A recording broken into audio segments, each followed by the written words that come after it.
안녕하십니까. 경남 소식입니다. 홍준표 경남지사의 주민소환 투표를 위한 유효 서명자 수가 청구 요건보다 부족한 것으로 알려졌습니다. 이에 따라 선거관리위원회가 청구인 측에 무효로 판명된 서명자에게 소명 기회를 주는 보정 절차에 들어갈 것으로 확인됐습니다. 진정훈 기자의 보도입니다. 지난 5월 경남 22개 시군구 선거관리위원회가 홍준표 경남지사의 주민소환 청구 서명부 확인에 들어갔습니다.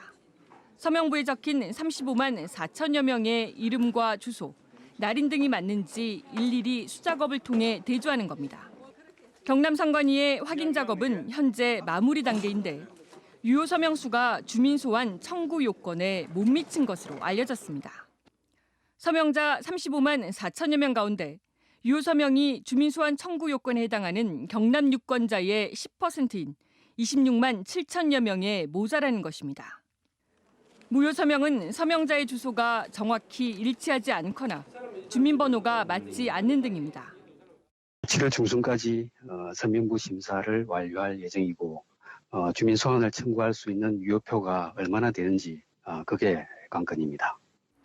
이에 따라 선관위는 무효 서명에 대해 한 차례 더 소명 기회를 주는 2주간의 보정 절차에 들어갈 예정입니다. 주민소환 청구인들이 무효로 판명된 서명자를 만나 요건에 맞게 다시 서명을 받아올 경우 유효 서명으로 인정됩니다. 경상남도 선거관리위원회는 오는 18일쯤 위원회 공식 회의를 열어 홍 지사 주민소환 서명부 검표 결과에 따른 후속 조치를 의결할 것으로 알려졌습니다. 따라서 이후 보정 기간 동안 유효 서명을 얼마나 많이 받느냐에 따라 홍 지사 주민소환 투표 실시 여부가 결정될 것으로 보입니다. KBS 뉴스 진정훈입니다. 그동안 경남은 지진 안전지대라고 여겼지만 더는 안심하기가 어려워졌습니다. 올 들어 5차례나 지진이 감지된 데 이어 울산 앞바다에서 난 지진이 경남 깊숙이 영향을 주며 많은 시민들이 불안에 떨었습니다. 박상현 기자입니다. 한 고등학교 자습실. 공부하던 학생들이 갑자기 고개를 들어 두리번거립니다. 잠시 뒤 대부분 학생이 두리번거리며 웅성거리기 시작합니다. 다른 교실도 마찬가지입니다. 공부하다 지진으로 인한 진동을 느낀 겁니다. 민감한 아이들은 처음에 바로 느꼈고 고개를 이렇게 자습하다가 들었고 2, 3초 뒤에 조금 강하게 쿵 하면서 올 때는 대부분의 학생이 고개를 다 들었습니다. 울산 앞바다에서 난 규모 5.0의 지진에 경남 대부분 지역에서 진동을 느꼈다는 신고가 잇따랐습니다. 밤사이 경남 소방본부와 경찰 등에 1,400여 건의 전화가 빗발쳤습니다. 금방 지진이에요. 많이 흔들립니다.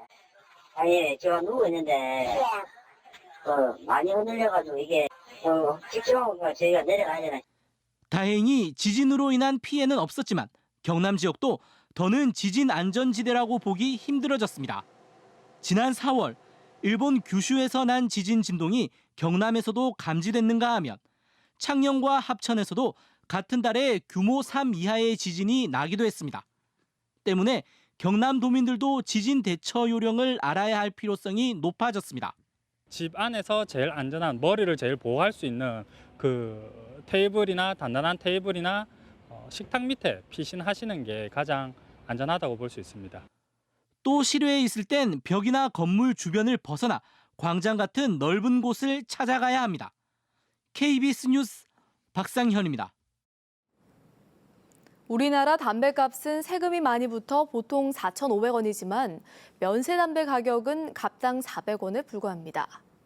이런 담배값 차익을 노리고 해외에 수출된 담배 5만 갑을 국내에 밀수입한 일당이 경찰에 붙잡혔습니다. 노준철 기자의 보도입니다.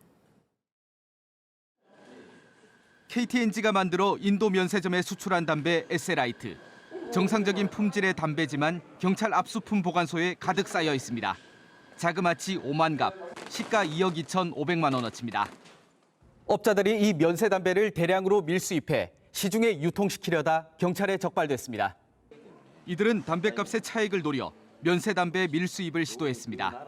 이 에세라이트는 국내에서 갑당 4,500원에 팔립니다. 하지만 해외 수출 가격은 불과 400원. 업자들은 이 담배를 몰래 들여와 2,500원에 팔기로 했습니다. 성공한다면 반값 담배라 완파는 기본, 수익도 짭짤하기 때문입니다. 특히 지난해 1월 담배값이 인상된 뒤 이런 밀수입 시도가 잇따르고 있습니다. 같은 시기 같은 에이전시를 통해 2,100여 상자 즉 106만 갑이 수출되었는데 이 역시 밀수입과 관련이 있는지 조사 중입니다. 경찰은 관세법 위반 혐의로 운반업자 41살 김모 씨를 구속하고 3명을 불구속 입건하는 한편 중국에 있는 밀수 총책 등 2명을 국제 공조 수사 요청했습니다. 또 압수한 면세 담배를 전량 소각 처리하기로 했습니다. KBS 뉴스 노준철입니다. 오랜 세월 전통의 맛과 멋을 지켜온 종가 음식을 발굴하려는 움직임이 지자체마다 활발한데요. 함양에서는 종가 음식 전문점이 개장해 전통의 맛을 알리고 있습니다. 김소연 기자입니다. 해산물의 일종인 모자반으로 별미장을 만든 신기장 흑돼지 수육상. 함양 머루와 몸에 좋은 산양삼을 곁들여 부드럽게 쪄낸 산약삼 쇠고기찜. 풍성한 채소와 고기를 정갈하게 담아낸 신설로까지. 수백 년 가문 대대로 이어져 온 함양의 종가 음식들입니다. 그릇도 전통적인 그릇에 담아서 좋고 담백하고 건강이 좋아질 것 같아요. 선비의 고장 함양에 종가 음식을 맛볼 수 있는 전문 음식점이 문을 열었습니다.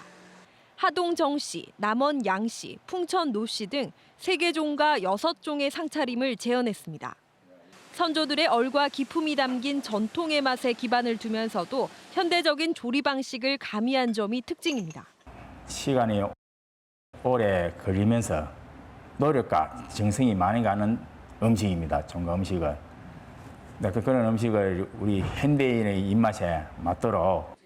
함양군은 종가 음식에 대한 체계적인 발굴을 위해 지난 2014년부터 연구 용역을 진행했습니다. 이를 토대로 종가 음식 전수 교육과 함께 농가 맛집도 육성하고 있습니다.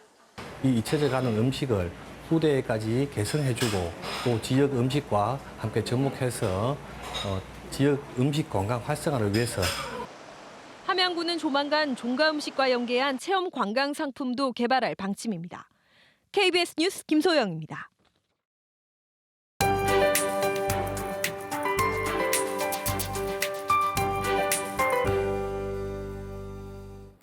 오늘은 본격적인 더위가 시작된다는 절기 소서입니다. 이 절기에 맞게 낮 기온 30도 안팎까지 오르겠고 무더위가 기승을 부리겠습니다. 옷차림을 조금은 가볍게 하시는 것이 좋겠고요. 오후 시간대는 소나기 예보도 들어와 있습니다. 내륙을 중심으로 5에서 40mm의 비가 지나겠습니다. 한편 태풍은 강한 중형급의 세력을 유지한 채 북상하고 있습니다. 주말 사이 중국 상하이 부근을 지나겠고 우리나라에도 영향을 주겠습니다. 다음 주 월요일과 화요일 남해안을 중심으로는 강한 비바람이 몰아치겠습니다. 자세한 오늘 날씨 살펴보겠습니다. 현재 구름량 많은 데다 안개까지 짙게 끼면서 시정 상황이 좋지 못한 점 염두에 두셔야겠고요. 아침 기온은 창원이 21도를 가리키면서 어제 같은 시각과 비교하면 3, 4도가량 낮게 출발합니다. 한낮엔 밀양 31도, 창원 30도, 거제와 고성 29도로 예년 수준을 웃돌겠습니다. 서부 지역도 종일 후텁지근하겠습니다. 진주가 23도로 출발해 낮 기온은 합천 31도, 산청과 진주 30도로 불쾌지수가 높은 수준을 유지하겠습니다. 또 소나기가 내리는 지역을 중심으로는 시간당 20mm 이상의 집중 호우가 쏟아지는 곳도 있겠습니다. 바다의 물결은 0.5에서 최고 2m까지 일겠습니다. 기상정보였습니다. 창원산업진흥재단이 중소기업 수출 판로 개척을 돕기 위해 해외 박람회 개별 참가에 대해 500만 원을 지급합니다. 경남은행이 창원시 저소득가정 청소년을 위해 생리대 구입비로 2천만 원을 기탁했습니다. 농협은행 경남본부가 진로 탐색을 위한 체험학습을 제공하는 청소년 금융교육센터를 개관했습니다. 도소매 상인협동조합의 경남 창원 도매물류센터가 신선 채소 등 1,200품목 식자재 판매를 시작했습니다. 통영시민단체들이 새누리당 이군현 의원에 대한 철저한 수사를 촉구하고 나섰습니다. 통영시민사회단체연대는 성명을 내고 4선 이군현 의원의 보좌진 급여 불법 수수 혐의에 대해 검찰이 철저하고 신속하게 수사해야 한다고 밝혔습니다. 이들 단체는 이번 수사로 국회의원의 갑질 행태를 없애야 한다고 강조했습니다. 환경부가 경상남도에 신청한 지리산 케이블카 설치 신청을 결국 반려했습니다. 환경부는 어제 지리산 케이블카 사업 신청은 공익성과 환경성이 부족하다는 이유를 들어 경상남도에 반려 공문을 보냈습니다. 경상남도는 지난해 10월부터 용역을 진행해 환경부의 심의를 통과하기 위한 여러 노선을 검토해 지난 5월 31일 지리산 케이블카 설치 신청서를 환경부에 제출했습니다. 창원시가 2018년 세계 사격 선수권 대회 선수촌과 일부 사격장을 건립하지 않아도 돼 약 200억 원 가량의 예산을 절감하게 됐습니다. 창원시는 이달 초 러시아에서 열린 국제사격연맹 총회에서 아파트형 선수촌을 건립하는 대신 시내 호텔과 모텔을 사용하는 안을 승인받아 150억 원 가량의 예산을 절감했다고 밝혔습니다. 또 300m 소총과 50m 러닝 타기 종목은 진해 해군 교육사령부에서 개최해 50억 원을 절감하기로 했습니다. 경남 일부 지방의회가 후반기 의장단 선출을 놓고 갈등을 빚고 있습니다. 의령군 의회에서는 2년 전에 의장 지지 관련 혈서각서 논란이 일고 있고 사천시 의회는 정족수 미달로 의장을 뽑지 못하고 있습니다. 거창군 의회는 후보 1차 등록 결과 전체 의원 11명 가운데 6명이 등록해 의장단 선출을 보류했습니다. 고성 삼천포 화력발전소 1, 2호기가 2020년에는 폐지됩니다. 정부는 미세먼지를 줄이기 위해 가동 중인 전국의 석탄발전소 53곳 가운데 30년 이상 된 10곳을 설계 수명이 끝나는 시점에 모두 문을 닫기로 했습니다. 경남에서는 유일하게 고성 삼천포 화력 1, 2호기가 2020년에 문을 닫게 됩니다. KBS 뉴스를 마칩니다. 고맙습니다.